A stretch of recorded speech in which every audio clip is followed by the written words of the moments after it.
It is 1 o'clock. Good afternoon from the Superbook.com Sports Desk. I'm Lucas Panzica. Another day of Titans practice out at St. Thomas Sports Park. Danico Autry, Amani Hooker, Theo Jackson, and Chris Jackson among the non-participants. And some news reported by TMZ Sports. Titans outside linebacker Bud Dupree pled guilty to the misdemeanor assault charge that stemmed from his role in a fight at Walgreens earlier this year. He pled guilty today. Dupree was sentenced to unsupervised probation for 6 months and had to pay court costs.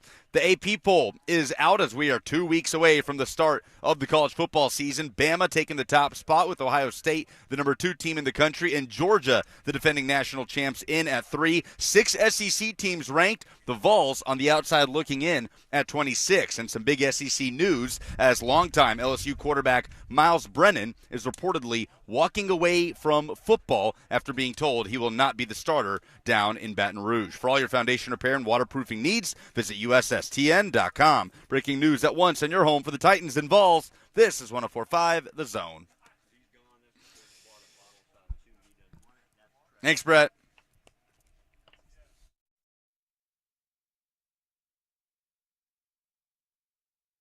Blaine and Mickey, 104.5 The Zone. Woo! What's up? Happy Monday, everybody. 102 in the Music City or Ric wherever Flair. you were consuming this. We have a special guest, Dawn Davenport, who she just came in to tell us. she just ran said into the she studio. She was trying to make our show look a little better. Wow, And anybody so- on the stream? There she goes. Yeah, there we go. And- She said she was doing the and gritty. She was there's- doing the gritty when she went by. Okay. Dawn Davenport with the drive-by to start the show. I have no idea what just happened. That Yeah, was, she had to get some headphones.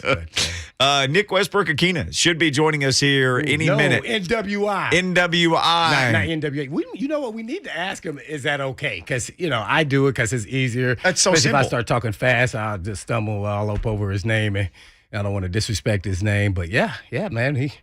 NWI is a heck of a story. Free agent turned into starter. How about a Man. guy that was from Central Florida that was like, you know what? I'm going to go to Indiana. He wanted to go to your homeland to play college football. Well, they do a lot of recruiting in Florida, as everyone knows. Yeah. Atlanta is Georgia. Atlanta, Florida. Cali. All these Texas. They all have, some of the best talent. They all can't go to those schools there. So they always pull some guys from there. But I'll be interested to hear his story about on the recruiting and how that all went. But, man, I was looking up at his stats. Like his sophomore year, he did really well. Then he tore his ACL. Mm-hmm. And then he kind of took a step, back. They redshirted him. And then he looked like he never really climbed back to where he was that sophomore year until the senior year or the fifth-year senior. So I'd be interested to hear that whole story about his college career. And who was his biggest win? IU, even though they're in the Big Ten, it's not a big football program. Still, you're playing, in the Big Ten. So did you have a major win? I remember, I want to ask him, was he on that team? I think he was, but I wasn't paying attention when Tennessee actually played him in that bowl game. Remember they played IU in Florida? What bowl game was that down there? And they barely won. They came back and won by a point or two or something. I can recall. That's when Indiana won 8 games. Yeah, man. I thought Indiana was up the whole game. And Oh. I think he was on the team, but I'm not sure. So I asked him about it. He may not be too happy about that losing that close one. But they almost got him. They almost drove down to come back to win it. But Tennessee was behind the whole entire time. Isn't that right, NWI? He joins us now. Nick Westbrook-Ikhine, Titans wide receiver. We were getting into this discussion about the Indiana-Tennessee bowl game. We were wondering what your recollections might be of that. You were out there. I wasn't watching IU, basically. I was watching Tennessee, so I want to say you were out there, but I don't know that for sure. Were you out there? Oh, yeah. I was out there. That was a tough game for me. I had come down with food poisoning a couple days before the game. Had to get an IV the morning of, right before the game. I do remember there was one play I wish I had back. But it was a tough game. But what play was that? You missed a deep ball? You dropped it? Yeah. Oh no! So watch this. You're the reason why they lost. No. Y'all only lost by a point or two or something. It was a close game. Yeah, Tennessee was up the game. whole. You guys were up the whole game, right? Mostly. I don't even remember. I was barely there, man. I had barely any fluids in me. I'm looking up your stats right now. It says you had 4 for 48. Yep, sounds about right. Oh, man. So that was a heartbreaking loss. What was your biggest win at IU? And don't say Ball State, by the way. No, I don't know if y'all played No, us. it's not even close. We beat y'all easily, but so you done done your work. Then. I went to Ball State. I think that was a close one too, man. I think y'all barely got us. That was in the dome too, wasn't it, Lucas? I think I might have been there. It was close at the end, but like y'all made a push, but we were up. I wasn't really worried about it. Oh man, he just throwing shade on my school. He was ready for whatever was going to happen in this interview. I appreciate it. Now I'm about to ask him, can we call you NWI? Because that's, it's just easy for me. Okay, I just want to make sure because that's what I've been doing. I know a lot of people do that and didn't want to be offensive at any point. But, so NWI, man. How does it feel being a former free agent and then to climb to where you are now as a starter? And yet the work is really just beginning now because you got a taste of it having success last season. So with that being said, what are your expectations, for this season?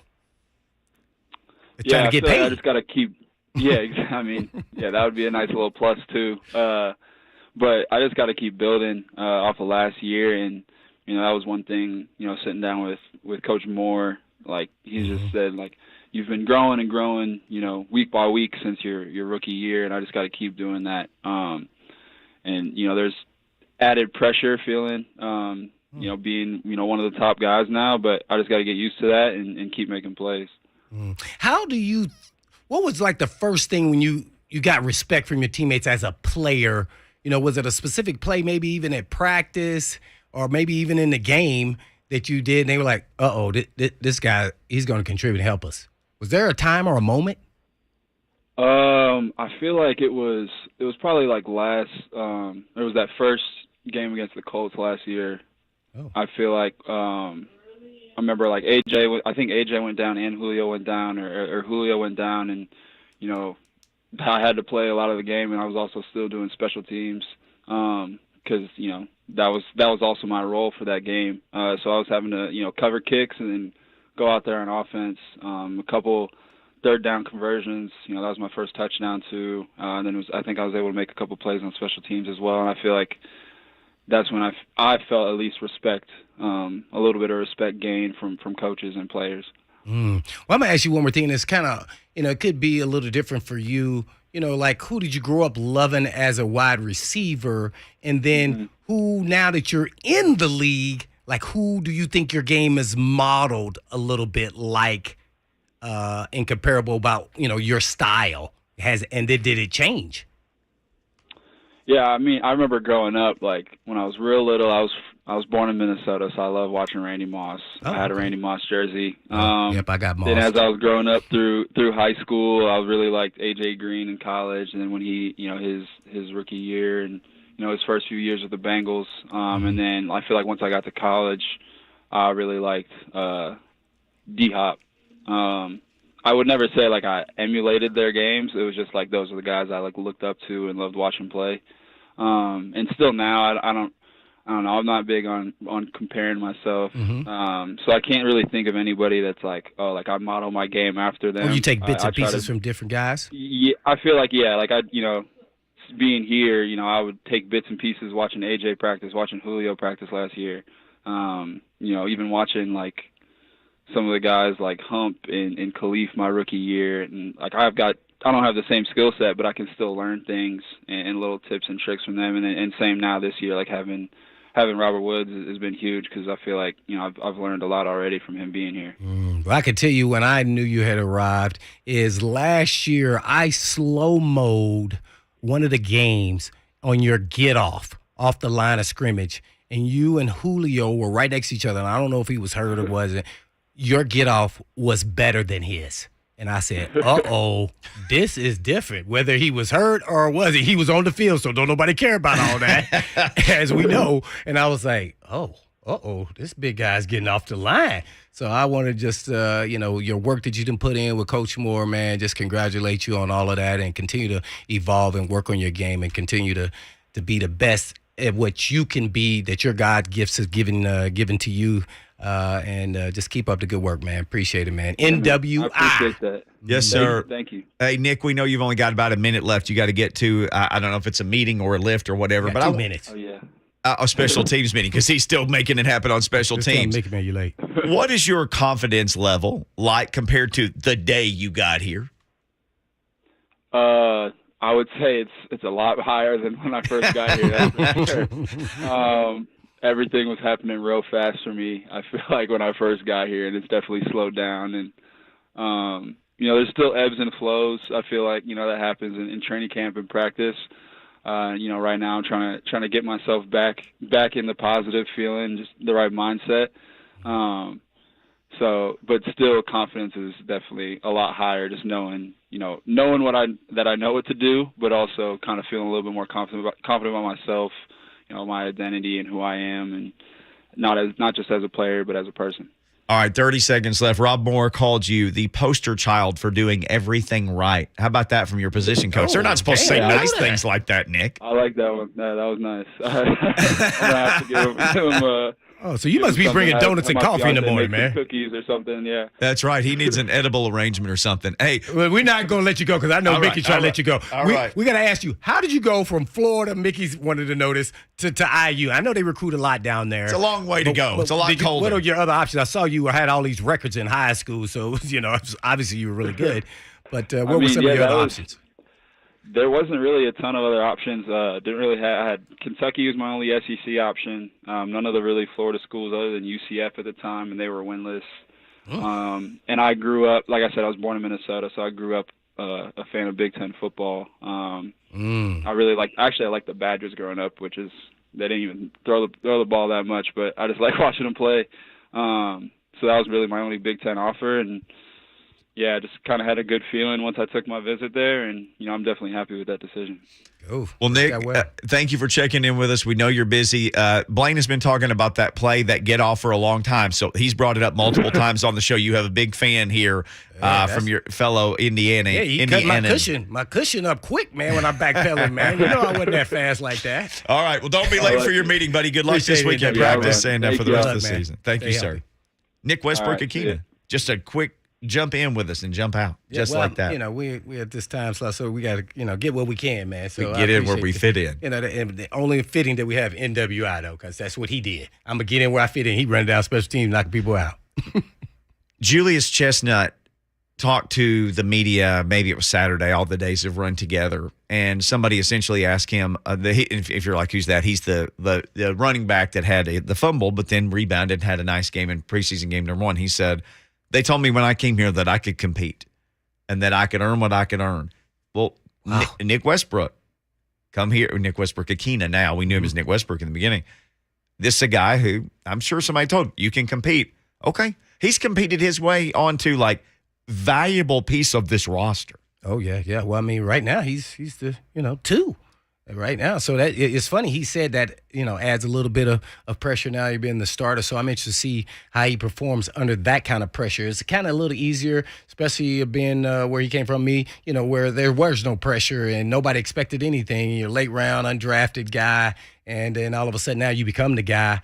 Do you go out there when the lights get big? Now when expectations are there, how do you perform? So I'll be watching for that. Will too. All right. We have to take a break. Coach T is on the line. He wants to talk about the Titans roster. We also have Ding Dong of the Week coming up in hour number 1. Okay. We have a giveaway, says Brett Batchelor. Teresa Walker is going to join us in hour number 2. She is not a Ding Dong, anything but Coach T will lead us off when we start segment 2 of the Mark Spain Real Estate Hotline. You got something you want to talk about, 615-737-1045.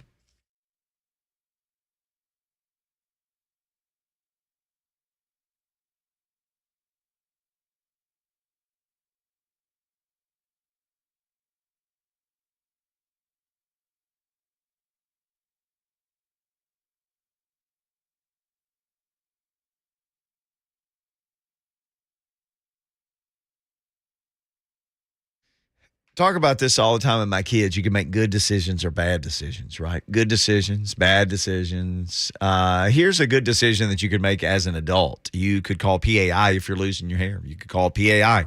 It's what people have been doing now for well over 2 decades. They've been calling PAI. So all these, these politicians and these musicians and these actors and actresses, you think, gosh, those people don't ever age. Well, they got a team of people, obviously, that take care of them, but they got hair people. Well, here's the thing. Their hair people can be your hair people. Again, PAI. So if you just started losing your hair, they can start with something as simple as laser light therapy. You just go and sit under a light. A lot of people have had great results with that particular thing. Heck, I did it. It was fantastic. Maybe you need a little something more. Maybe you lost all your hair a long time ago. You'd like to get it all back. Well, guess what? They can do that too.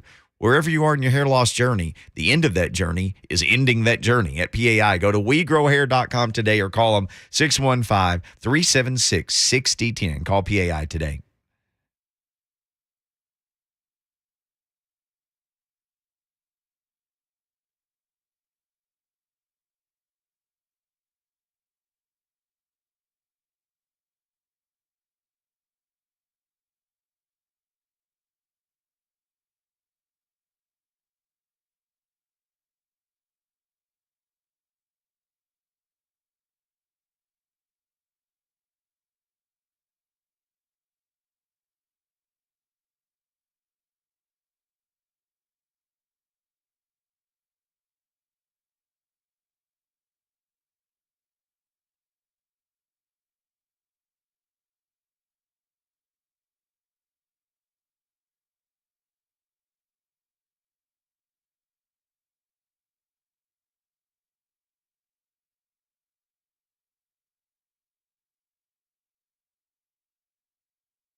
Keep the heads ringing. Blaine and Mickey 104.5 The Zone. Ring-a-ding-ding-dong. Ring-a-ding-dong. I Karen got says the in the ding-dong. Zone TV chat, nice interview with NWI. You can go back and check out the podcast lately. You should be listening to our podcast all the time anyway. Yeah. Rate, review, subscribe. Yeah, great Give it a reviews thumbs up. for all those millions of people. Man, we got to hold them back. That's right. Yeah. It's a big audience on there. Yeah, you're right. So you can check out that interview later. We'll get Can't to wait to hear his ding-dong. We'll get to the ding dongs in just a minute, but let's Coach T checked in. So we actually we have something to give away for the best ding dong of the day. But let's get Coach T in because he just wants to talk a little Titans first. What's going on? What's going on, Coach T? Hey, I like that Friday track, man. This Monday, I like that. Y'all dropped a little ring-a-ding-a-ding-dong this afternoon, man. Oh man, I love that song. Yeah, appreciate that, T. Hey, man, I want to tell you guys, first of all, Double B, my brother, I appreciate you, Saturday, man, for stopping in and gracing me with your presence on the big basketball showcase we did for the kids in the city this weekend, man. It was awesome still hearing about it, and it was a blessing, man. And I'm going to bring some more things to Nashville, and these guys just make sure that they stay focused on what I'm trying to do for them. Yeah, no doubt about it, man. Getting some guys, some recognition, some scholarship offers, and everything else at your basketball camp, man. So that was pretty exciting just to watch some of those guys get some offers. That was a really cool deal, man. Keep up the good work. I appreciate it. I want to ask you guys a tough question here. So I'm sitting around listening to these guys on TV and some of the bookmakers talk about Buffalo, running to the Super Bowl, become champions, and Indianapolis rebuilding, taking a division. So that means our beloved Titans have slipped down, possibly in the middle of the pack. So the question is, do you guys think that we've got the pieces, one, to shock the critics, and two, to get over that hump? Because we've done that before, but I think that they've missed, a curveball or two.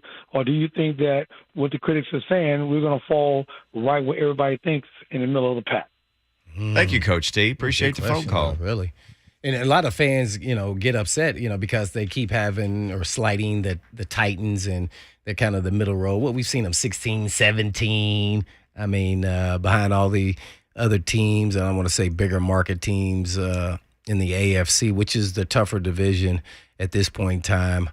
Man, I think I would say yes, but I'll put a caveat to that. A lot of things have to happen there. A lot of people have to stay healthy, no key injuries along the way to certain players. If you don't have depth there where you can figure a way to, continue to win games. Just like last year, I didn't think anything would go wrong after Henry.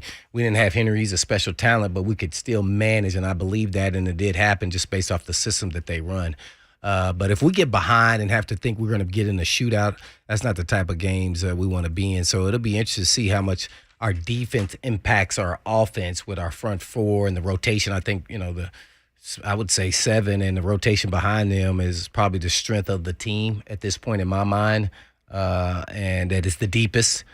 And so that has to happen. So then the young, cornerbacks can start making some plays, build up some confidence in game because they're talented, but yet they still, are a little wet around the whistles at times, especially Farley, who's probably upside, has the biggest upside. But we got McQuarrie as well as Fulton. So, you got Byard and Hooker. So, I think we're on the, I would say, I think they got us winning, 9 games? Is it 9.5 again? I think 9.5 is. I think it's 9.5 this year. They never picked the Titans to win more than 10. I'm definitely going over on that. But I would say for sure we're going to be in the 10-11 range. I would assume if all things were equal based off of what they did last year and then the additions. The question at receiver kind of for me is stalled off for me as far as I think they're going to find a way to. And some guys have stepped up and are playing better, and I think they're going to do it collectively. So not as concerned with that as much as just got to make sure we get this offensive line right, because that's key to not only King Henry but Tannehill and protection. So I'm a little more concerned there. Well, as Coach T was talking, I was writing things down. I wrote O-line first. Yeah. I mean, we watched practice today. 78 and 75 are still rotating. 78 and 75. Remember, I said yes. They're in a real battle. Yep. Yes. I mean, this is well, not yesterday, but Friday. This is the real thing. I mean, they're splitting reps right now. So a period will start, and here comes 75 at right tackle. Then they go and then scatter. Then they all come back, run some more team. Well, then there's 78 at right tackle, or vice versa. So there's very much. So it's a close. It's a close race. And I wouldn't be shocked either way. I just want to feel like Raiden should have the upper hand, but for it to even be this close now, I feel like it's slipping from me. Yeah. Because he should have the upper hand. He was a Been higher here pick. He's been here for a year. Yeah. Or a year there was now. a couple plays in the game. He didn't look so good. Let me just say that. I mean, he lunged at a guy, then another guy kind of bent him over. I thought, whoa, dang. I thought he basically was going to pancake him, but he didn't.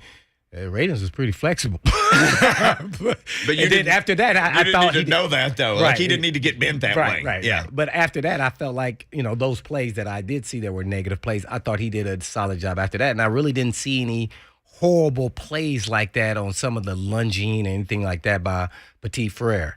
That's his name, right? So I just, he looks like he's been there and he was playing both sides. It looked like it didn't bother him. He's very comfortable. So he must have done that not only here, but he also had to do it in college because that is harder than most people think. Petit Frere? Yes. Yeah. I remember played both Vrabel sides. saying he was versatile in college. He played both sides. And it looks like it. And he looks very comfortable and natural. So that'll be the battle, which, most of us are, we're watching the perimeter players to watch, really. I think that's probably the biggest battle. I know most of the guys are back out there in the secondary getting ready there, so there's going to be some battles there for that nickel spot. But I think the tackle is the only battle. That Brewer, I think he's kind of solidified that regardless of what people may think of his size and what everything else, he's executing, he's getting things done, can play multiple positions. So, he looks like he's the guy at the left guard. A lot of new pass catchers. There's been talk about Tannehill being more vocal and going to guys more and him making more an effort to do that. Well, I think he has to because this is all new pass catchers. So sometimes you may have to go over and say, hey, don't do that, do this. Don't run there, run here, cut your route. And so he's doing a lot of that. I think he has to. It's all new people. Yeah, remember I said I thought that's why he was at the voluntary minicamp because he knew he was dealing with a whole bunch of new players and young players too at the same time. So he wanted to get the rapport and kind of get some of those early kinks out the way. And then when the live bullets are happening, there's going to be another time to make sure you're on the same page and how he's reading their body language. Everybody's runs routes a little bit differently, and so he's reading them. And then sometimes when it's kind of ad lib a little bit, you got to make sure we're on the same page and what he's thinking and what he's seeing. So.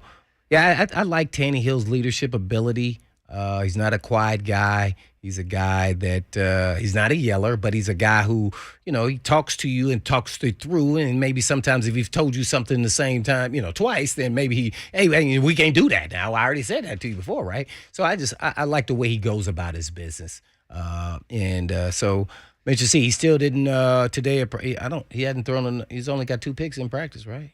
I hadn't seen him throw another one, did he? No. But I did see Mr. Bullock miss some kicks today. Yeah, he went 5 of 8 today. Missed one wide left, one wide right, and hit the bar. Bragged about him. I think Ackerman actually bragged about him this weekend when he talked. Oh, man. And then he got it was from distance, though. It was like 48, 49, 50, 50. I mean, it was I think out there. 2 of the ones he missed were 50+, like 50 and 50. And those are the ones he's going to get a lot of because those are the tougher ones. Yep. So it was a little breezy out there, but he's got to get after those. You sound like NWI making excuses. I was a little under the weather in that Tennessee game. All right. Well, he had food poisoning. See, you need to know the rest of the story, Paul Harvey. Come on, man. Don't be telling me that story. I know you always say that. If you're out there, you got no excuses. Yep. I was out there with a broken arm. Blaine, a broken arm. He missed that tackle. Which, by the way, my son heard you say that on the radio, and we were talking about football, and he goes, yeah, I just don't really. I said, do you want to play football or what do you want to play this fall? He's like, I don't know about football. I just don't want to break my arm.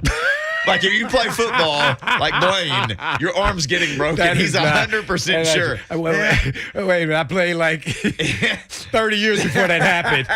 So all the way from 6 years old all the way to I was, I don't know, maybe 30. I just don't want to break my arm. He was so serious. I had never broke anything or ever even got injured playing football until I got to the NFL. Most people try to kill you who are huge and fast and scary. Everybody's hurt. I mean, like, man, what is going on? My body, this is not right. We got a giveaway for Ding Dong of the Week. This is right. If you call in, you got a Ding Dong of the Week on the Mark Spain Real Estate Hotline, 615-737-1045. We're going to award someone with prizes. We got tickets to see ZZ Top and Jeff Beck at First Bank Amphitheater. It's coming up Tuesday, September 27th. Zona's going to have your chance to win tickets thanks to Window Nation. So 615-737-1045. You got a Ding Dong of the Week you want to share. Mark Spain Real Estate makes this happen. This is what they say. Go to markspain.com to get a guaranteed offer on your home today and start packing. We like to say, don't be a ding-dong. Use Mark Spain. We'll get to our ding-dongs, but let's have Eric lead us off as he does customarily for this segment. Hello, Eric. Hey, how you guys doing? Guys, I was just going to say, if you want to, you can give the prize to somebody else. I don't know if I'm going to be totally healed up and recovered from my surgery by that time. So, all right. I'm going to allow somebody else to win that, guy. But, guys, I've got two. One is sports-related, and the other one's kind of more comical. But my sports-related ding-dong's got to go to the Pittsburgh Pirates player whose cell phone came flying out of his pocket after running to third base. I guess it was last Tuesday night's game between the Pirates and the Arizona Diamondbacks. No. That happened. Yes, that actually happened, Blaine. It did. And it's like, dude, what are you thinking? And it's like, I just don't see how, guys, we're talking about he didn't know it was in his pocket because you would put in your locker, which means he had to have it in his pocket doing pregame warm-ups and all that type of stuff, doing the whole thing. To me, he should be fined heavily for something like that. You just cannot do that. That is just totally stupid and inexcusable. Guys, my other ding-dong, and this is kind of comical. His back pocket. Yeah, I saw it flying out. Yeah, it was lucky it didn't get broke. But my other ding-dong has got to go to Frito-Lay and this whole thing with the Doritos campaign of ketchup and mustard Doritos. So, guys, here's the thing. They say if you want them, you got to go online, which I got no problem with that. But they're charging, if you want these chips, you got to pay $6 for the chips if you want them. And especially with shrinkflation, you don't know if those things are full, how many chips you get in those bags. I mean, it's just insane. It's for a limited time only, but you got to go online to do all that and pay $6, which makes no sense to me. Guys, y'all take care, and we'll talk to you soon. All right, get well soon, Aaron. Have you seen those chips, ketchup and mustard? You like hot chips, but I do. Ketchup and mustard? No, I haven't seen that. I have mixed them before and then put pepper on it and then dip them in it. Yeah. Yeah. I make it a little spicy. Okay. See how I work that? I hate to say this, man. There's never been a Dorito made that I don't like. Hey, man. People are like, hey, man, you've never drank. Somebody's like, why don't you drink? I'm like, because I eat. Anything, well, I do drink, but anything I like, I really like. And I'm like, what if I tried crack once and I just really liked it? Oh, what if I just had like a, just a big old bottle of something or other, and I'm like, man, I just need like 6 of these a day to get myself right. I'm afraid to go because, like, you give me a bag of Doritos, I'll eat the whole thing. I have an addictive personality. I don't want to have, and I just don't eat Doritos anymore. I just walk past them. They're calling out to me. I'm like, nope. So I can't stop. You just stop buying them? Yes. No, I get you. They're not in the house. When I can't eat open them. up a big old bag of chips, I say, do not eat all of them. Just cookies. So here's what I do. Take a handful out, shut the bag, put the clamp on it, leave it there, and put it back in the pantry, and then go sit down and just only eat what's in your hand. No, that clamp comes off too easy. That clamp is simple. I'm like, oh, man, where were those Jason Tatum's Ruffles? I ate the whole bag. I like those too. That's David in Lebanon, what do you like? You got a ding-dong of the week for us? What's going on? Yes, sir. First of all, I can see it now going down through the aisle of the grocery store.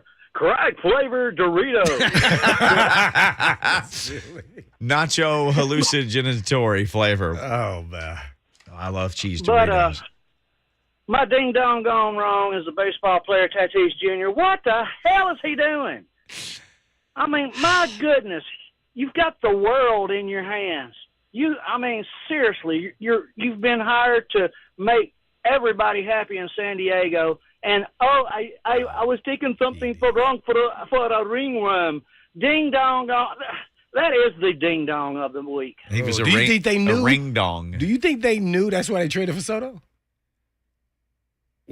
Nobody thought of that. I'm just wondering, it might have been out, but they already knew a week ago that he tested, positive. Because that was like, dang, they got him and Soto. Oh, wow. Y'all spending the dough. Did somebody from the league office call them and go, hey, man, if y'all need to make some kind of deal before the trade deadline, you should probably make it. Tatis man told him, like, hey, man, it's not out yet. Hey, man, I had some ringworm, and I took roids for it. Oh, my. Oh, my. Hey, man, I didn't want Gold Bond powder, so I just got something. Well, I don't know where your mind is at today, but you didn't talk about crack. Ringworm, though, man. Like Brett Bachelor's. You ever had ringworm? Did you get that on a golf trip ever? Never had ringworm. No, come on. Nope. Yeah, you knew not to ask me. What it is. Like he said, Have you had ringworm? No, I know I had no like that. Watch this. Where I'm from, we call them cooties. What is that, man? What the heck is your ringworm? What is that?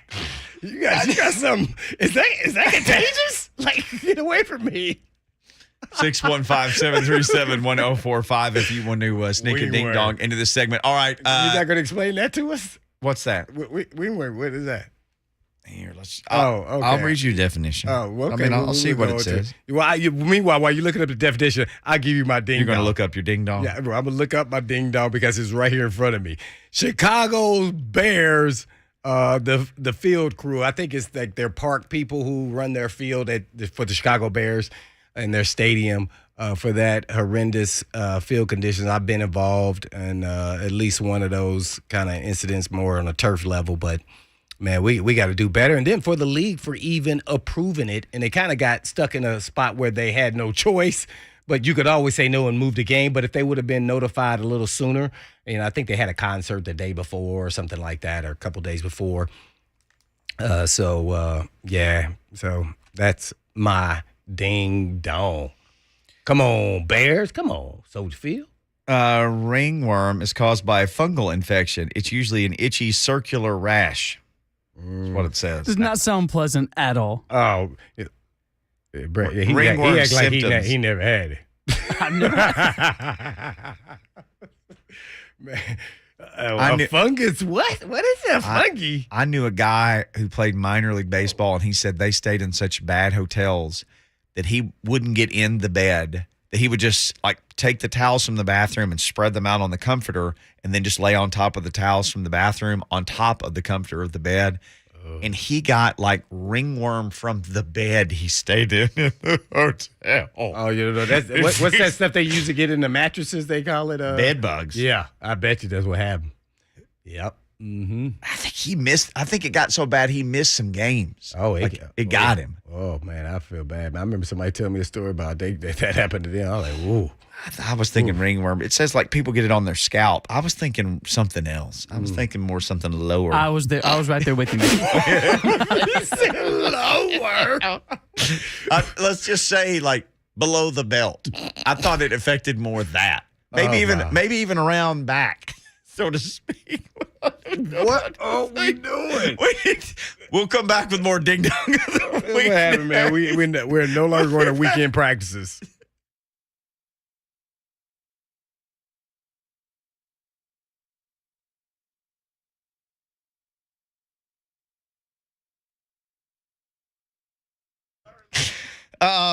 If you got a house and all the great stuff, boy, what a time to do this. You got to take care of your investment, your house, your investment. So if you're inside the house, your dishwasher breaks, you get a new dishwasher, whatever. When it comes to outside, though, patio, deck, fence, boat dock, driveway, sidewalks, all these amazing outdoor services that make your home look great, and that your fence keeps you safe, and your patios where you hang out, or your deck, but all that stuff cracks and rots and just dies in these Tennessee elements. That's where the good folks at Everseal come in. Everseal, it is the absolute best product to seal all those and to preserve them. And it's got a 25-year manufacturer-backed warranty. So you're staining the deck, it's not going to work. Staining the fence, you're putting some kind of quote-unquote sealant on the driveway. None of that stuff works. It's all garbage. The solution is Everseal. It is. Call Everseal today. Get them to come over, give an estimate. Get everything sealed for 25 years guaranteed. Ever-seal.com or 844-EVER-USA. Everseal.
No.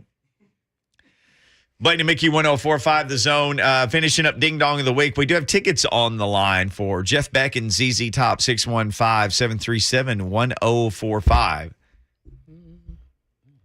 Knock Trop. I don't know what that means. How about I can just say something weird or dirty? Knock Trop in the Zone TV chat says, Mickey, you were thinking about tapeworm. That's below the belt, near the back, he says. Oh, yeah, they were talking about fun facts. Hotel comforters are not washed between every guest. Yeah, that's from Carlos. Okay, lots of ringworm top now in the talk in the Zone TV chat, so God bless us all. Lucas, Ding Dong of the Week. Blaine has given his. I have not given mine. Did Brett leave you? You got another one? You've got 2 Ding Dongs this week. Did Brett leave you the audio that I had set aside for my Ding Dong? Okay. You did audio for your Ding Dong? Yeah, mine's it's a special Ding Dong. Listen, my. this is Mark Stoops. That was my Ding Dong. It was? It's him talking about. So he and Coach Cal are in a war of words. I'll tell you what started it, but this is what Mark Stoops said about their program. We'll see where this is queued up here. And listen, we all know this program wasn't born on third base. So some may, but I could promise you this football team didn't wake up on third base. I did a lot of work. We did a lot of work. The commitment from the Joe Crafts and the so many different people, and Mitch and Dr. Barnhart, or Dr. Capilouto, so many people have done so much that you have to have a respect and appreciation for. We all want more. So Mark Stoops, what started all this was Coach Cal essentially said what the whole world knows. He said Kentucky's a basketball school. He said this is a basketball school. It's always been that. To the Athletic. Alabama's a football school. So is Georgia. I mean, they are. No disrespect to our football team. I hope they win 10 games and go to bowls. At the end of the day, that makes my job easier. It makes the job of all of us easier. But this is a basketball school, so we need to keep moving in that direction and keep doing what we're doing. He wants a new facility.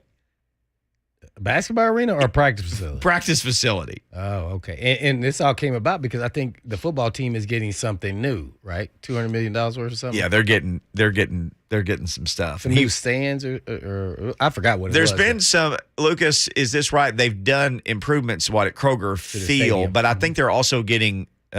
Maybe is it a new indoor or are they getting improvements to the indoor facility? I don't know if they recently completed the building of a new football facility or if it's coming, but either way, yes, there was like a $200 million investment into a new football facility. Yeah, lots of money. Yeah. Meanwhile, Cal's talking about, hey, man, we need a new arena.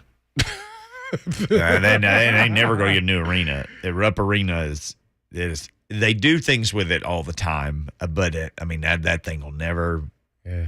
Boy, that'll never go away. Yeah. Mitch Barnhart has now entered the fray, the athletic director. This is all ding-dongish. Well, to me, I thought he should have entered earlier after the first day of this back and forth. Like, hey, look, I got to separate you guys and send out an email and give them a phone call that they can't be bickering back and forth, even though it wasn't, really directed at each other, but everybody knows who they were talking to.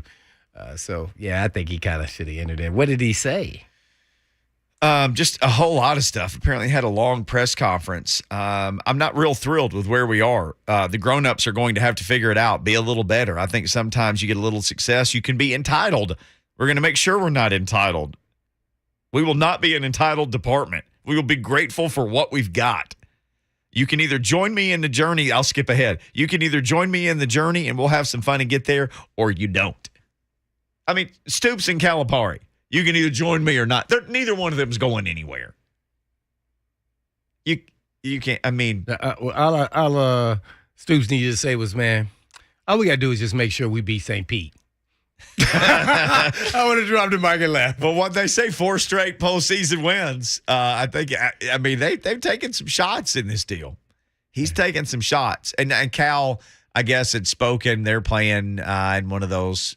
It's summertime before invitational before school in tournaments, Hawaii? where you go and play like all of the teams in Italy or Alaska or wherever you go, and then the media gets to follow you along, and why don't the Titans ever go tour Europe and we could go along? But anyway, or wherever. Some football players did get involved on social media. They Kentucky did. Football players. Some football players? And brought that up. They got the tweets were deleted. Yeah. Tweets were deleted. But yes, they're like football school or basketball school. Didn't y'all lose to St. Peter's?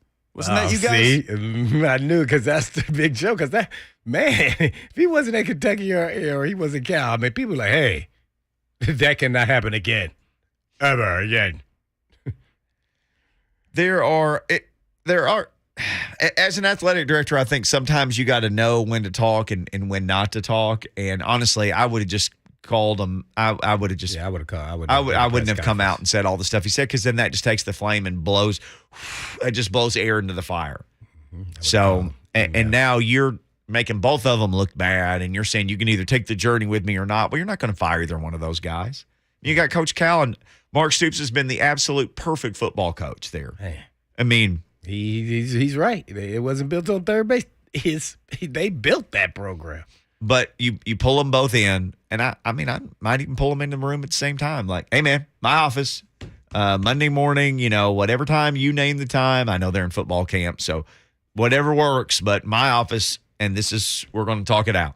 But to go on, I would not have done that as an AD. I would have handled it behind the scenes. 100% I would have.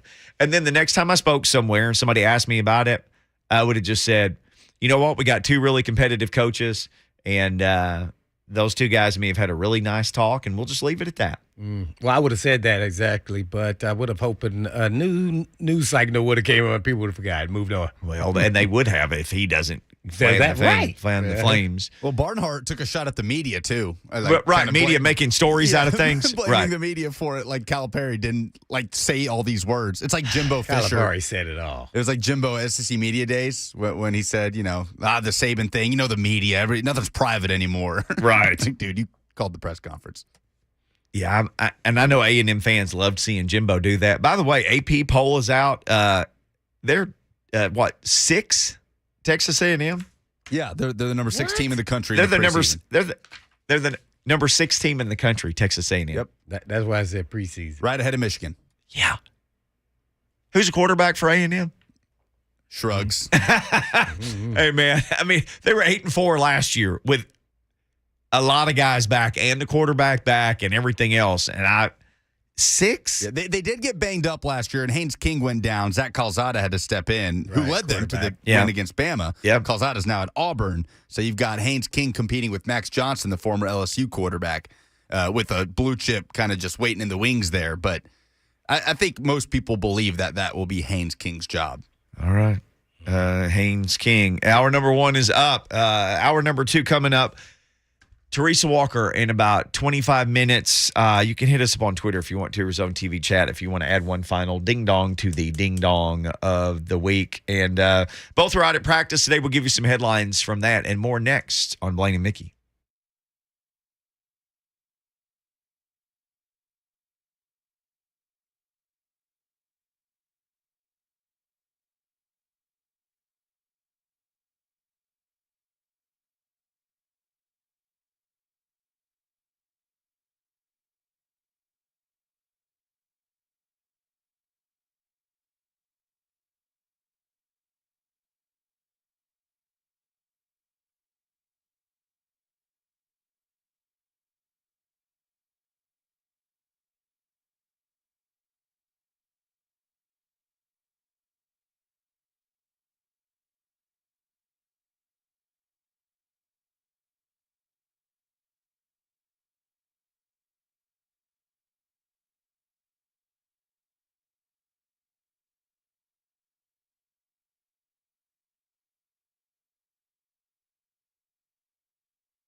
Blaine and Mickey 1045 The Zone 202. Welcome in on this Monday edition. Buccaneers are headed to town, but today the Titans practiced with themselves. Yesterday was more like a jog through pace, but today they had the pads back on.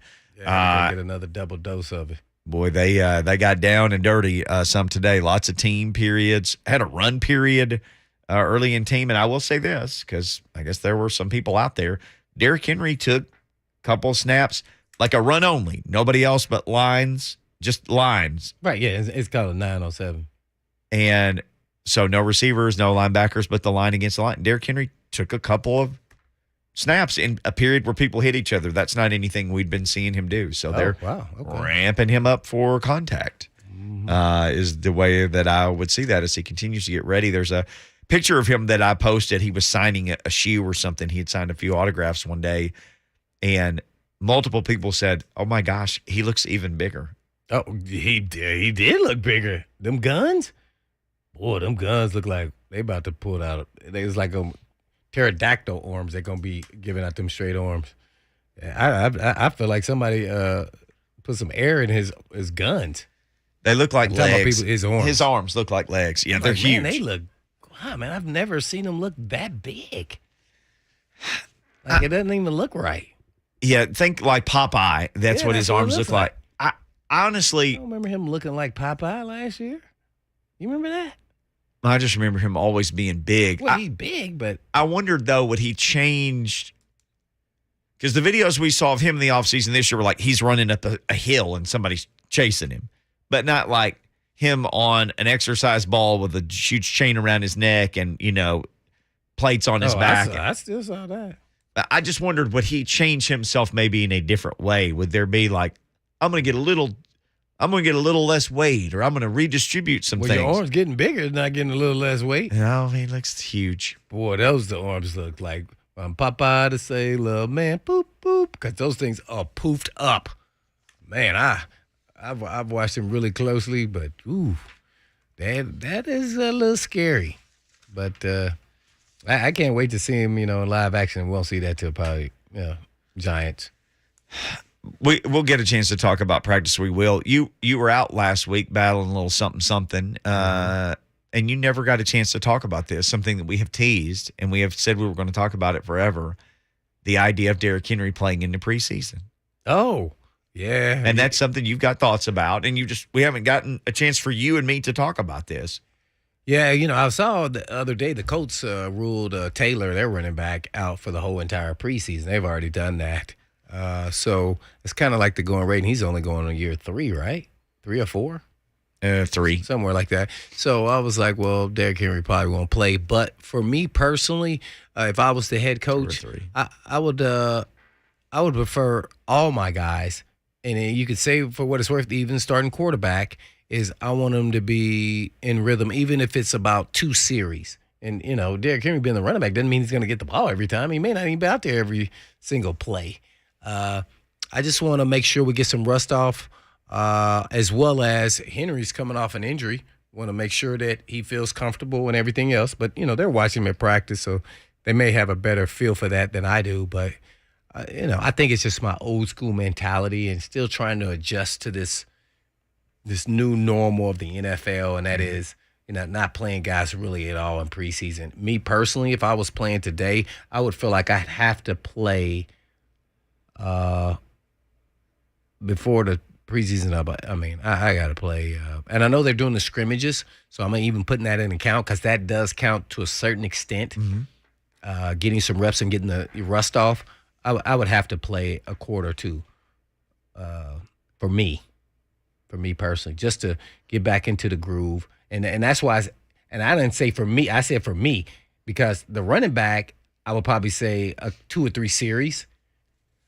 But I gotta put on tape that I'm better than last year.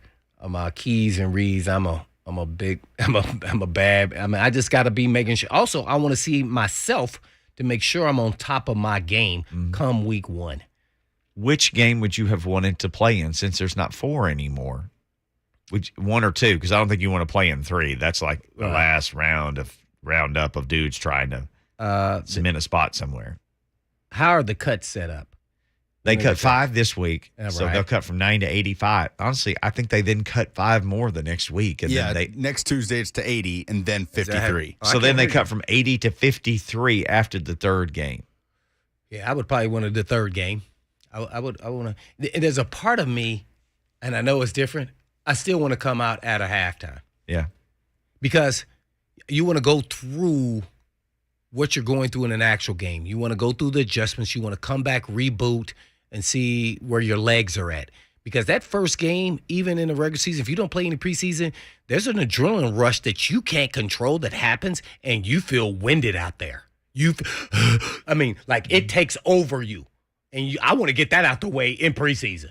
I really do. And then once you in the regular season now, you're back to the comfort level. Let's just go play ball and let's attack. Being a defensive guy. So yeah, I think that's just the old school in me, really. And I get what they're doing because that's why they have the scrimmages, and that's when But that's still not. It's live and it's the closest you can get to it. Right. But that's not like playing in a regular season game. It can get close to a preseason game. Right. But now they're paying these guys so much money. I think they're trying not to get. I would want Henry to get some touches in a game just because I want to make sure he's back and feeling comfortable and on top of him because I'm gonna ride him. Mm-hmm. And I want to make sure you ready to rock and roll. Let's go. And I don't want to see the Derrick Henry that was out there in the playoff game. Sorry, that was a good Derrick Henry. That wasn't a Derrick Henry that we saw before he got injured. And so that's what I want to make sure I see. Well, and you had Deontay Foreman, who was 4 for 66 in that game. I mean, he could have gotten 5 or 6 more of those carries, but they picked their guy, and they said, we're going to ride him one way or the other. Now, it doesn't help throwing the ball the other team 3 times, but it was tough sledding for Derrick in that game for sure. You were out there today. Randy Bullock was 5 of 8 on field goals. He had a rough day. First time too, right? I mean, he's been pretty consistent. He's missed 1 here or there, but he missed 3 today, and he may have even missed all 3 of them in a row. So he hit. He was 5 of 8. So like he hit a couple, and then he missed 3. Anyway, I think when he missed his 3. I think he missed all of them in a row, and then he hit a couple more to get it right at the end. Dylan Radens and Nicholas Petit Frere continue to battle at right tackle. They're splitting the reps basically. So that's something that we're all going to continue to watch. We should tweet out. Who do you think is going to win that battle? Man, I'm conflicted right now. I would have thought Dylan Radens would win this by a little bit of a margin. For it to even be close right now, it's just like, I'm starting to not feel comfortable about the whole situation. I would almost say this. If they're just trying to say like, hey, let's put this guy out there, we need to just scare Radens straight. Let's just show him. If it's that, then I think it's still going to be Radens. But if it's a legit competition, then I think 78's going to get the job. Watch this. I'm about to get you. If I had to scare Dylan Radens, then the other guy needs the job. Yeah, then he ain't not to do. I want the alpha dude who go out there and eat people. Well, that's what you do when you're a lineman. I want you to destroy people. And hey, man, whatever. Does that mean shuffling? Yeah, that means shuffling on passes. I want you to go swallow them up when we go run. I'm not a real. To me, that's a college philosophy, right? And they never pros, said they were doing that. I'm just trying to think of any reason. That's your opinion, right? You're trying to figure out why. I mean, yeah, we're all doing that. Maybe he's just not where they thought he'd be, and they're seeing some inconsistencies here. You see, he's showing flashes, but then they go, I don't know. Petit Frere is doing all right on the side. Let's see both of them play in the game, and so going against the same guy, see what we see. And I said it's a real competition because I didn't really think it was. I was thinking kind of like you were, but I think it's a real competition. I think it's closer than people think. I think Radens is still the leader, but I think if Radens has a couple bad spots and then Frere comes out there and plays well, I think they're going to say, oh, now we're even. Now we're into something. And I was assuming that Radens was going to be the guy. I really was. And I was a little more concerned with the guard, to be honest. Me too. And the guard, nobody's even talking about. Nobody's even talking about Brewer right now, even being in a competition, not even getting talked about. See, and that's how I want to feel about the ratings. Brewer's the guy. Yeah. He's the guy. He's solidified. But that. if you'd asked me before camp, which one do you feel better about being solid? I would have said the Ravens. He has to be the guy. Has to be. Nope.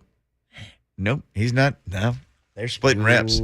And then that leads me to then I start thinking about, and you guys know their names better than I do, especially Lucas, is the depth of the O-line. After the first 5, 6, 7, who's going to be the 8th guy? Do you go with a wily vet and get it somewhere else, or another guy off another team that you like better than the guys that are already on the roster? And those are a lot of guys' names that I don't know on the O-line. Well, Corey Levin, I think, is the inside guy. And he's got experience. Right, I know center. him. So right. he's This is his second go-around. So he's 6. He's probably got a job. Yep. And then whoever doesn't win the right tackle job is 7. And so who's or 8? 6 or 7. So Christian DeLauro. Christian DeLauro would be one. Jordan Ruse has been out there. Some people like the McKenzie kid, Yeah. who's the rookie, undrafted rookie. He's the son of one of the 10. He's Reggie Reggie's Raleigh. son. Reggie's He's son. Khalil's Yeah. brother. Okay. Oh, really? Yeah. Oh, I didn't know that. They played at USC, I believe. Or is it? Do they go and Get ring another a kid off ding-ding? another roster. Yeah, or somebody a who vet. gets cut. Mhm. Yeah. I mean, there's a lot of different ways to go here, but that and receiver is going to be interesting on the numbers. I mean, we want to go. We want to start going down that road. I mean, we know the top 3, right? NWI, Woods, and Burks. Then with Kyle Phillips, those are the top 4. That's 4. And so, how many do you think they're going to keep? And then that'll lead me to where we're at next. So, how many do you think they're going to keep? Let's say 5. Ooh. If it's 5, then it's Racy McMath because they need him to play special teams. They got it. I think they got to keep 6. Okay, because Racy McMath. Who's your next guy? Watch this. I'm about to get you. It's between Dez and Malone, and I would lean towards Dez Fitzpatrick. I'm not. Nope, me either. Right now, I would say I would put Terry Godwin in that mix. Yeah, I would say for Godwin's sure. going to be both of them out Yeah. as of today. And I think you can then stash Fitzpatrick on practice squad again. And that's why you want to see Malone get some options out there. I'm going to tell you who they like, too, who I feel like they like. It's 88, Robertson. I think they like Robertson. And see, that makes me think, okay, another practice squad candidate are on the roster. So I think they are ahead of Malone right now based off what's happened so far in camp. That's why I want to see. That's why Vrabel got upset he wouldn't throw the ball, Willis. He wants to. These guys were open and they didn't get their opportunity. And they're trying to see something out of Malone right to the end of that game. Right. I mean, he's on the field and at he the was end open. of the fourth You quarter. could see him. It's like, let it go. Yeah. And so that kind of hurt. That's why I said I felt sorry on Monday about those guys not getting those opportunities. And those are things that's out of their control. As receivers, they have to rely on the quarterback. So all those guys at the back end of the roster, even Godwin, they didn't get the opportunity. He got only, I think, maybe 1 catch. No, Godwin actually caught 4 balls. 4 balls. Okay, he I led kept the seeing him team on the in catches. sideline. Yeah, Godwin was the man in that game. Yeah. And I had been talking about him because I liked him at Georgia. Georgia, yeah. And I was stunned that he went late in the draft a couple years, 2 years ago. So yeah, I just it's going to be a nice battle. Naturally, you always want the local product here, Malone, to win it, but you got to get the opportunity so he can showcase. Because here's why you say that is because if it's not here, it could be somewhere else. At the end of the day. Sure.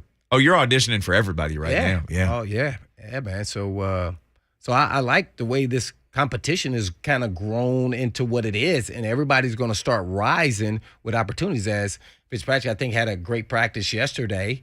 And today I was looking through notes, and he had an egregious drop today. And there was a couple drops today. Yeah, there was some drops. It was a bad day defense looked really good, especially in the secondary, getting their hands on the ball today. They were all over the place. If this was a college, it would have been PBU because they were breaking them up all over the place. Linebackers, too. Teresa Walker, she'll break up some passes with us next. Also, Lucas is going to lead us off with some breaking Tennessee recruiting news that you will want to hear about. Yes, Lucas? Speaking of breaking up passes. Okay, there's your tease. We got a That and corner? Teresa next. Uh-huh.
Blaine and Mickey, 104.5 The Zone. Teresa Walker is about to join us, but Lucas, real quick, this Tennessee breaking news, we can just bring Teresa in while we break the news. Oh, yeah. Can we do it? Yeah, Teresa and breaking news all at once. False news. Here you go, on Teresa. 104.5 The Zone.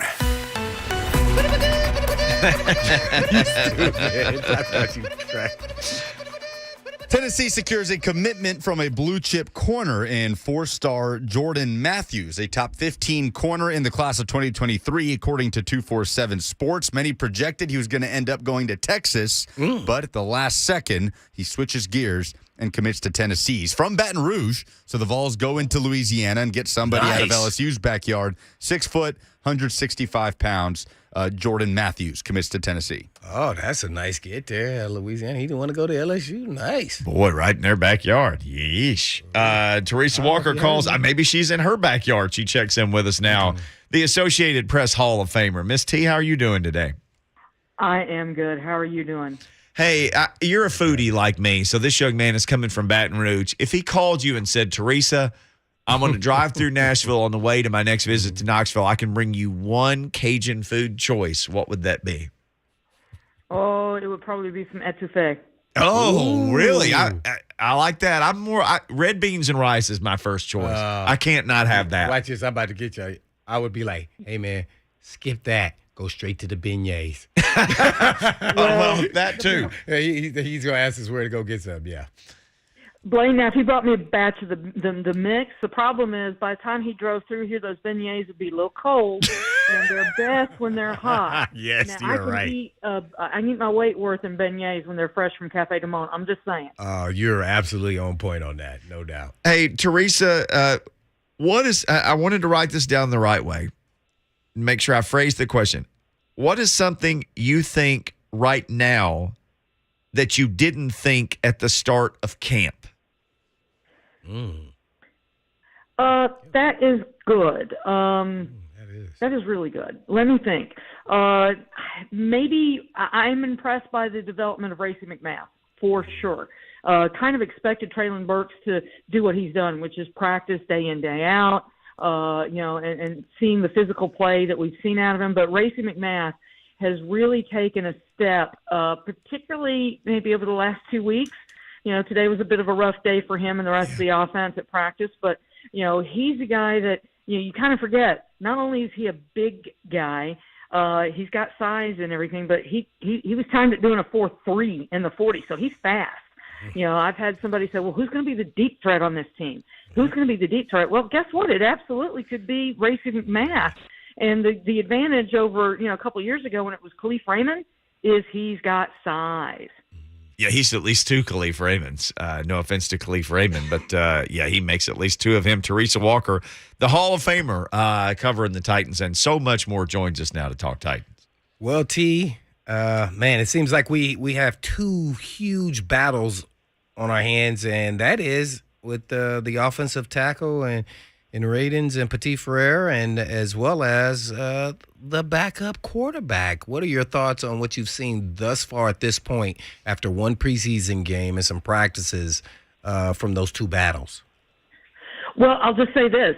Think about this. I thought that Patrick Willis would have a chance to push for the number 2 backup spot by the end of camp. When you hear Pat O'Hara talk about how he's just super smart, Todd Downing said back in June that the young man has a chance.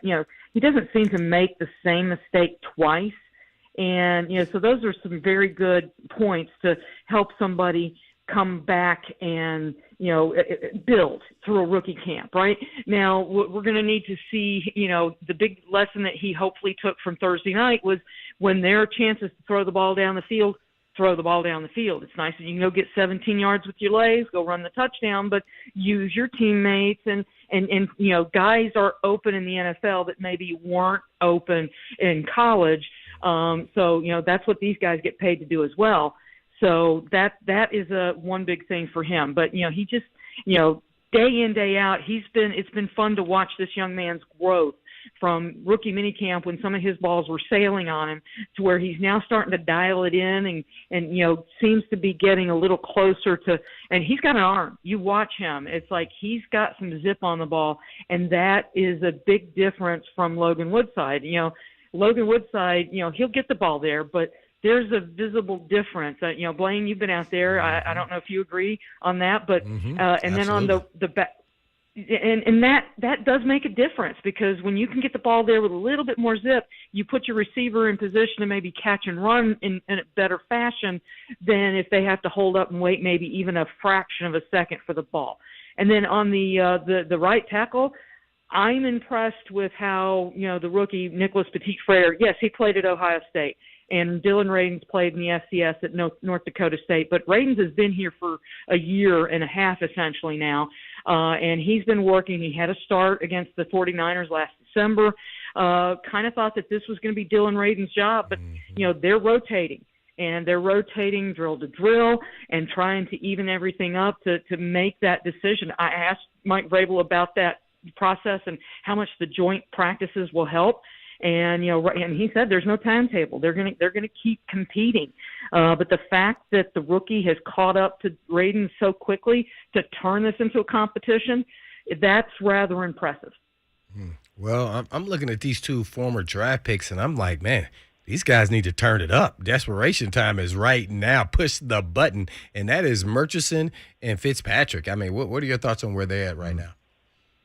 Well, Murchison, I just haven't noticed him that much. And with the signing of DeMarcus Walker early this offseason, that's a guy who seems to be pushing and grabbing some play time that, that maybe Murchison was taking advantage of. They've got a lot of depth in there behind Jeffrey Simmons and Nico Autry, and you've got, DeMarcus Walker, Pierre Tart, Naquan Jones.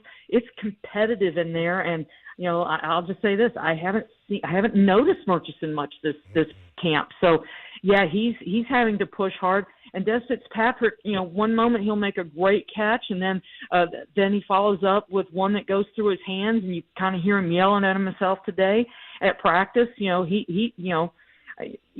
That's the thing. You can feel the pressure, and nobody knows it better than the players who are competing for these jobs themselves, right?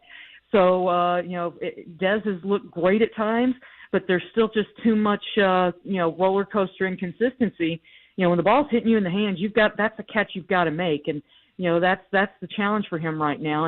And the good thing is the competition is such. I mean, Kyle Phillips, Rob Moore called him the professor earlier today about how well he knows route running. And, that's rare praise for a rookie wide receiver to be that good at route running and seeing those concepts. So the competition is tough in that receiver room. And, Des Fitzpatrick didn't make the final 53 a year ago when they made the cuts coming out of the preseason. He may be at risk for that again this year unless he can close strong over these next 2 weeks.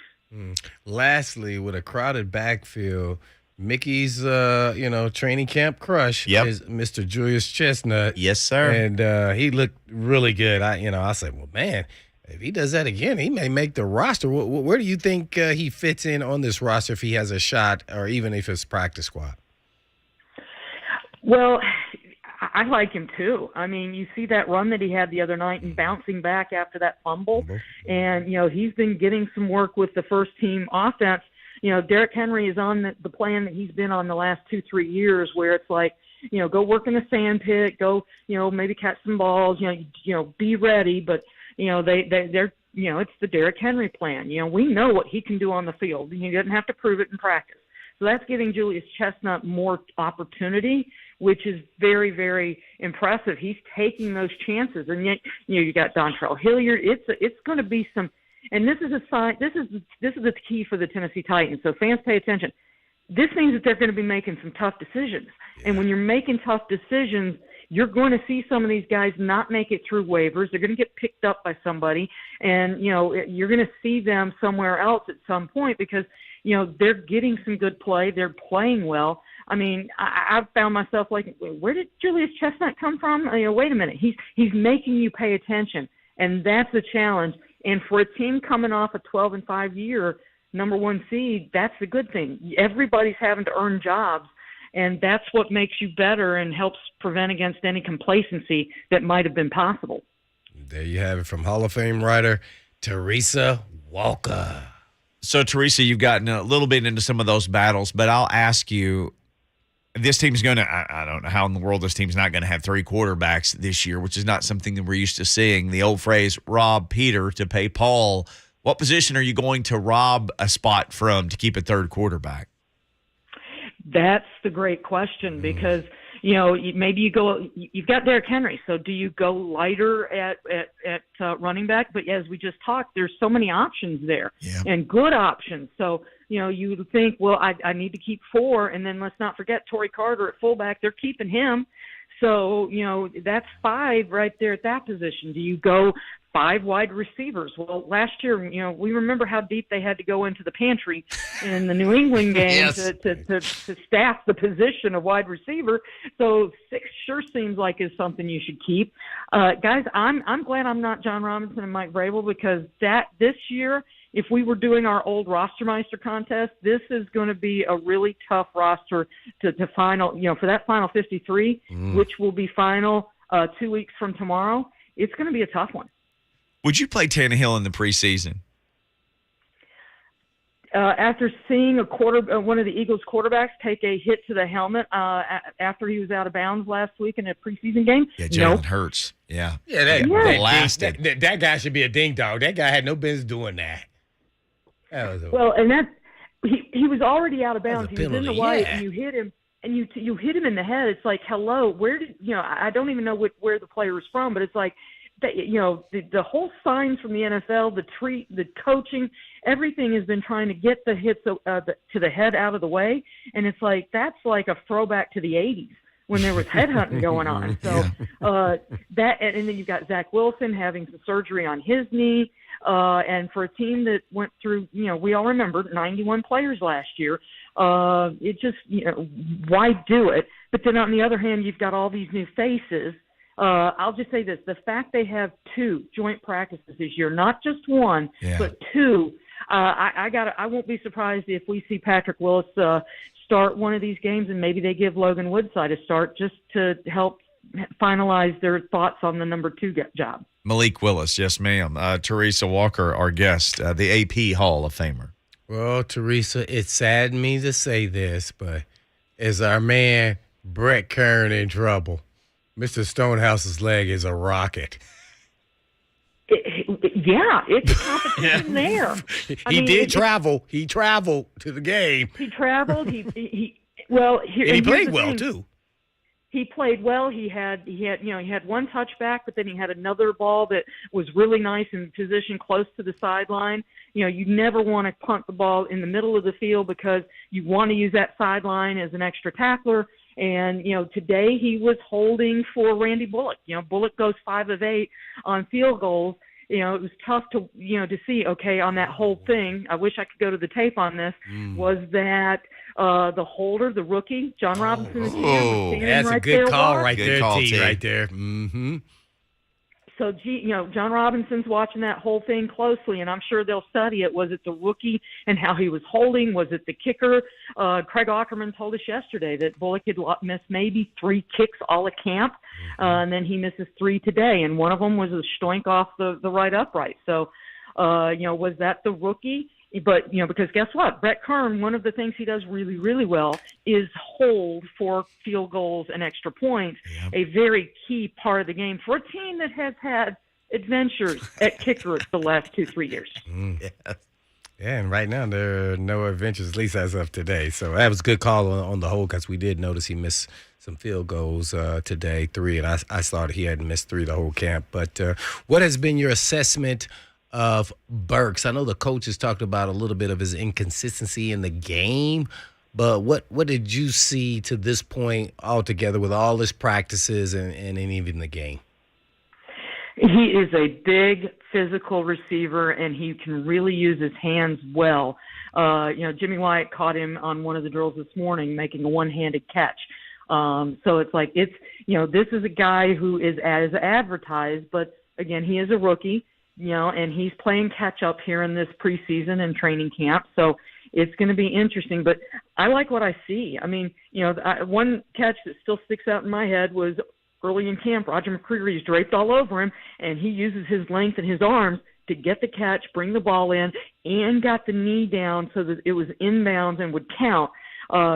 Getting a rookie to remember all of that, it can be a challenge. And he made sure he got the catch. And, to me, on the practice field, he's looked like a guy who was an all-SEC receiver last year with Jamison Williams of Alabama. And now we just need to see him, like Mike Vrabel said, carry that into games. And let's face it, against the Bucs, the Bucs were, playing in the playoffs last year. They were the champs the year before that. So, this is a good team, and this will be a very good test for Treylon Burks, now that he's got some cornerbacks who maybe don't know all his moves. And I cannot wait for Wednesday and Thursday this week and next. Real quick, David Anene, is that the kid that got the 2? Okay, you say it.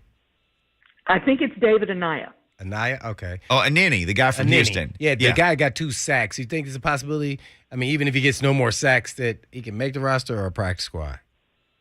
At this point, I think he's a really great option for a practice squad. Mm-hmm. And the problem is, if he keeps having some of these sacks in preseason games, that's not going to help the Titans. Right, they're going to pick him up, put on their practice squad. Exactly. I mean, Titan fans remember well the name of LeGarrette Blount. Sometimes you want to sneak somebody onto the practice squad, you just can't get them there. But yeah, he's been impressive to watch. But you do have Ola Adeni ahead of him and Rashad Weaver to back up Bud. I mean, there's only so many guys that you can keep. So at this point, I think that he's a really good option for the practice squad. Teresa, you're never a good option for the practice squad because you're first string every time. Thank you for the time today, ma'am. HOFer. That's right. My pleasure. Thank you, guys. All right. We'll talk to you soon. Hey, Danny has been holding forever. Danny has a ding-dong from Ding Dong of the Week, and he's been holding forever. He's been holding this ding-dong, so let's let him deliver it before we take our final break. What's up, Danny? It's a hell of a ding-dong to hold there, guys. I got to tell you. There you go. So, nice. The ding-dong is far and away anyone who sits there trying to tell me that Malik Willis is ready to be QB number 2 and the Titans should walk away from Woodside instead of carrying 3 QBs this year. I saw Malik Willis make some good plays that I would expect a third-round rookie quarterback to make. I didn't see anything that told me this kid's ready to start, much less or even be a second-string quarterback. I saw him run first, pass second. I saw him miss a couple of open people, and while he's got good pocket presence for a third-round pick in his rookie year, there's just nothing that I saw that makes me think that he's going to be a better option at number 2 for the Tennessee Titans than Logan Woodside. I don't think he knows the playbook as well as he should. I don't think that he looks as good as he should throwing the ball. He puts a little bit too much touch on the passes that I've seen him throw from time to time. I want to see a more direct connection with his receivers, to be quite frank. So to anyone saying that Logan Woodside shouldn't be on the roster and that Malik Willis is ready to be the number 2 on this team, you a ding-dong. Danny, appreciate your patience. I pretty much agree with that. But we'll see. I think they're in for a real battle and see if Woodside can step up and to see if Willis can progress from his last performance. It was interesting. Went back and listened to his interview, after the game. He was like, well, that's what preseason's for, right? I mean, that's how he was talking. Like, we didn't game plan. We didn't practice against him. We didn't even watch film. That's what he might as well just said all those things because, that's the first time we saw him, and I just wanted to see what I could do, and maybe I could improve on what I did this last game, and maybe not. He even admitted maybe I ran too much, and maybe I got to let it fly and trust in my progressions, or maybe even get better at doing that and throwing the football. So I think he understands where he needs to be. And even today at practice, I saw a couple things that he improved on already. They were kind of doing the 2-minute drill. Remember, he ran and then didn't get out of bounds or throw the ball away. Well, he spun it and then threw the ball out of bounds today. See, so I think he's a quick learner. He still has to go through that maturation process like any other position, just quarterback's the hardest, and make those mistakes and then learn from those mistakes and then move forward and see if he can get better each and every time, each and every rep in live action. So. Let's come back and say goodbye. Caleb Farley and the defense had a fantastic practice today. Let's hear from Caleb Farley next on Blaine and Mickey.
Blaine and Mickey 104.5 The Zone. So Caleb Farley in the defense had a nice day today, and I caught up with Farley along with a scrum of reporters as he was leaving the field to talk about the defense's big day.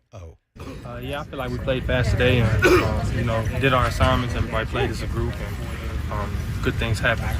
Yeah, you in particular look like you had your hand in there a number of times. You feeling more and more confident here as kind of camp goes along? Yeah, I show up every day to get better, and, when the ball comes my way, I just try to put myself in the best position that Coach would want me to be in to be able to come make a play, use my abilities to be able to get my hands on the ball. If he could start playing with confidence, tall, long, skinny drink of water, he is a different cornerback than they typically have. On the roster, yeah. I thought he got better just in the game, even playing, the deep curl comeback stop route, because at first he wasn't closed and they were completing it. Then he was right there. Then he started hammering the guy right in the throat if he caught it. So, yeah, I can see why people say the upside potential. So we're going to see if he can stay durable and continue to grow and get every rep is vital for him. So these scrimmages is going to be huge for him and his length, especially against some of those tall Tampa Bay receivers. And, by the way, don't forget, Julio will be in town Hey, on man, Wednesday. Go get Julio on this rep. Go get Mike Evans on the next rep. You talk about big. Mike Evans is the most gigantic Take thing. notes. Yeah. Take notes. Yeah. Mike Vrabel, Lucas, I think you've got this right. Mike Vrabel actually then talked about Caleb Farley today. Here's Mike Vrabel talking about the Titans cornerback. Well, he's been out there every single day, and when you're out there every single day, you have a tendency, and you work hard, and you focus in the meetings. You have a tendency to improve, and I think that's what we're seeing. And that needs to translate here in this next couple practices with Tampa and then, into the game setting and keep going. So that's what happens when you can string some days together, practice days, and come out and use the techniques that we're teaching. And with him coming off a knee injury, just the fact that, Elijah Molden is a guy who it's like, okay, let's see what he's doing. No, we haven't really seen much of him. And here's Caleb Farley coming off a really catastrophic knee injury. And as Vrabel said, hey, man, he's been available. He's stringing practices together. Mm-hmm. Yeah, Molden, I think, was out there a little bit, him rotating in with McCrary. So he's out there we'll today. See if we got all the weapons ready to rock and roll for Lucas on Wednesday versus those Buccaneers. So I'm excited to see what these young Bucks do and see if they step up. Tampa Bay's got a good rapport of receivers, and only thing's missing is Tom Brady. TB12 won't make it here. I just want to shake Ryan Griffin's hand while he's here. I just want to tell him, man, I admire you. Oh, the backup quarterback. I want to quote Fletch. God, I admire you. Yeah, I want to go talk to Blaine. Gabbert? Yeah. You just want a picture with two Blaines. And Kyle Trask will be in the house. Kyle Trask. What if Kyle Trask. You I never know. always forget that I'm apologizing if his family lives in town. I always forget about Kyle Trask. Yeah. I want to go up to Mr. Gabbert and to him tell me that I was named after you. What if he said, Blaine, I was named after you? That's happened to me before. Because there's not many Blaines running around here. What if he said, Blaine, you don't know this, but you're my dad? Stop that! Well, I gotta go. There is no in the meantime, in between time. You have talked about crack, wingworms, and now I'm talking about that's my son. We gotta go, but we always have fun as always. Love you guys. Peace.